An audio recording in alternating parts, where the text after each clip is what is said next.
Here at Broncos Training Camp with NFL Network insider Ian Rapoport. The last time we talked was right before draft. We fast forward a couple weeks. We're now so close to the start of the NFL season. How do you evaluate the offseason that the Broncos had? Seems to be really productive. I mean, let's start with free agency. And, my view doesn't matter. I'm not an evaluator, but they did sign two of my favorite players. You got Greenlaw, you got Hufanga. I mean, both those guys coming off injury, yes, but excellent players when they are healthy. I thought the contracts were really good for both sides. And I think most importantly, they're going to come in and make an instant impact. It's not like the defense needed a ton. Like I thought last year they played pretty well. But just an infusion of some playmaking ability and some veterans. I thought that was really good. This team had no business winning as many games as it did last year. And I think the reason it did it, Bo out here gets a lot of publicity, as he should. He's great.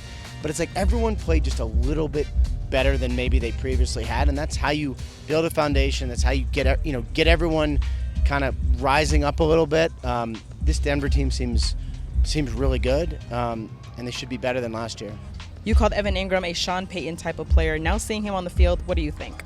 Still, I mean, one thing I really have admired about Sean Payton is when he sees a player, he's like, he knows how to use him and knows how to get the best out of him. He always has, which is why, in his Saints time, he could take guys like Marcus Courtland, who nobody wanted, and turn him into one of the more productive receivers in Saints history because he's like, I know the talents, I know how to use them. And Evan Ingram seems like that to me, right? Like he has a tight end, he is a route runner, he's a pass catcher, perfect for this offense.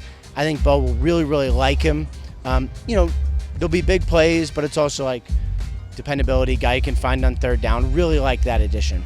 What do you think of the rookies the Broncos have brought in, and how do you see them making an impact?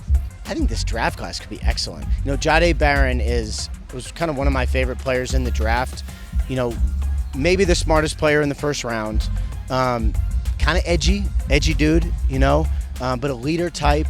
And I think someone who could really set the tone on the defense and really versatile. Really versatile. Like, he's not Patrick Surtain. There's not a lot of those guys in the league. There's maybe like 2 or 3. But really interchangeable, fun part. Can play in the slot, can play in a lot of different places. I like that pick. RJ Harvey, I think, is going to come in and contribute right away in whatever form or fashion. It's going to be a deep draft class, and you're going to see, I think, a lot of those guys playing sooner rather than later. The Broncos signed their wide receiver 1 to a 4-year extension. How crucial is that piece, especially when Bo Nix is going into year 2? Yeah, I mean, these are the guys you want to lock up. The guys that all the other players in the locker room see, leader, playmaker, has been through it. He has, Courtland Sutton has seen the good and he has seen the bad, and he has come out the other side. And I think he can do a really good job of helping and showing these guys kind of how to do it. Those are the guys you want to pay. And I think the Broncos did a really nice deal for him. Well, we appreciate you stopping by. It's always great catching up with you. All right, thanks for having me.